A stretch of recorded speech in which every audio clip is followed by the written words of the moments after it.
Hello everyone, আজকে আপনাদের জন্য প্রজ্ঞা সুন্দরী দেবীর আমিষ ও নিরামিষ আহার বইটির প্রথম খণ্ড থেকে নেওয়া একটা চটজলদি রেসিপি পটলের সাদা ঘন্ট। অনেকেই হয়তো প্রজ্ঞা সুন্দরী দেবীর নাম শুনেছেন বা অনেকেই হয়তো শোনেননি। যারা শোনেননি তাদের জন্য আমি একটু পরে ওনার ব্যাপারে বলছি। এই রেসিপিটি তৈরি করতে আপনাদের খুবই কম পরিমাণে জিনিস লাগবে, যেমন হলো আপনার কুচিয়ে রাখা আদা, একটুখানি ক্রাশ করে রাখা বাদাম, আর লাগছে পটল, আলু, আর লাগছে একটুখানি গরম মশলা, আর আপনার অবশ্যই লাগছে ঘি আর কিশমিশ। ব্যাস এইটুকু জিনিসই আপনি তৈরি করে নিতে পারবেন একটা সুন্দর রেসিপি, যেটা খুব চটজলদি আপনি খুব সহজেই তৈরি করে নিতে পারবেন। চলুন তবে শুরু করা যাক। প্রথমেই আপনাকে যেটা করতে হবে, একটি কড়াইয়ে নিয়ে নিতে হবে কিছুটা পরিমাণে ঘি। ঘিটা গরম হয়ে গেলে ওর মধ্যে দিয়ে দিন আপনার গরম মশলা। গরম মশলাটা যখন গন্ধ বেরোতে শুরু করেছে তখন আপনি দিয়ে দিন আপনার কেটে রাখা পটল আর আলু। এই দুটো দেওয়া হয়ে গেলে আপনাকে এবার এটাকে ভালোভাবে কষে নিতে হবে।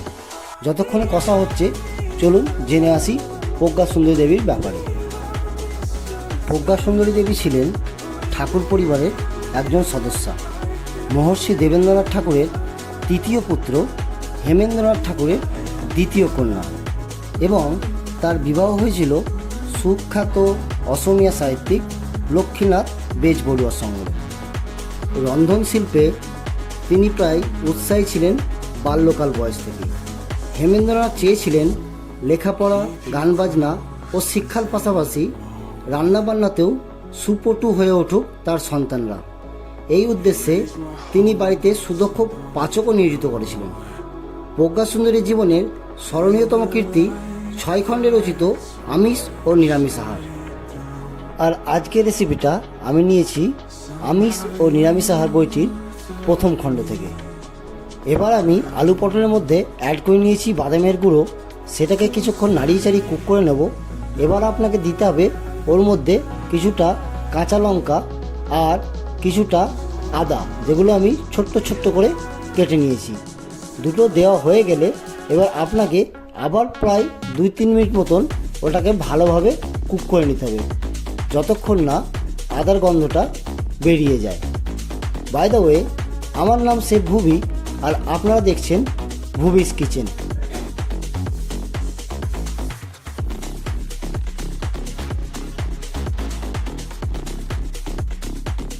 এবার আমি ওর মধ্যে দিয়ে দেবো অল্প পরিমাণে চিনি। চিনিটা দিলে আপনার স্বাদটা একটু ব্যালেন্স থাকবে। চিনিটা দেওয়া হয়ে গেলে আপনি আবার কিছুক্ষণ ওটাকে নাড়িয়ে চাড়িয়ে কুক করে নেবেন। ভুবিস কিচেনের রেসিপিগুলো আপনাদের কেমন লাগছে সেটি অবশ্যই আমাকে কমেন্ট করে জানাবেন। আমি চেষ্টা করব আরও কিছু নিত্য নতুন খাবার আপনাদের সামনে তুলে ধরার। আমার আলু আর পটলগুলো ভালোভাবে কষা হয়ে গেছে। এই সময় আমি দিয়ে দেবো কিছুটা পরিমাণে জল। আর জলটা দেওয়া হয়ে গেলে আপনাকে একটু নাড়িয়ে চাড়িয়ে ওটাকে সিদ্ধ করার জন্য কিছুক্ষণ ছেড়ে দিতে হবে।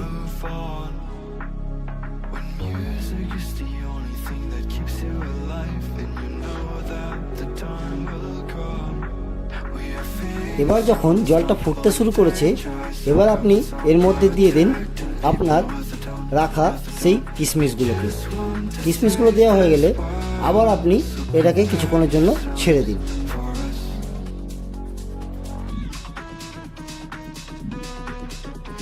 আমার আলু আর পটল দুটোই ভালোভাবে সেদ্ধ হয়ে গেছে।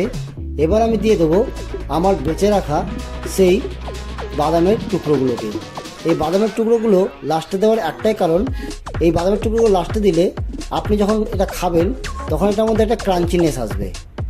আমার মোটামুটি এই ঘন্ট রেডি হয়ে গেছে। এটা দেখতে যদিও সাদা রঙের, কিন্তু খেতে একদমই ফিকে নয়। একবার খেয়ে দেখবেন, আশা করি আপনি আর মুখ ফেরাতে পারবেন না। এটা আপনি ভাত, লুচি বা রুটি যে কোনো দিয়েই এটাকে খেতে পারবেন। থ্যাংক ইউ, ধন্যবাদ, ভালো থাকবেন।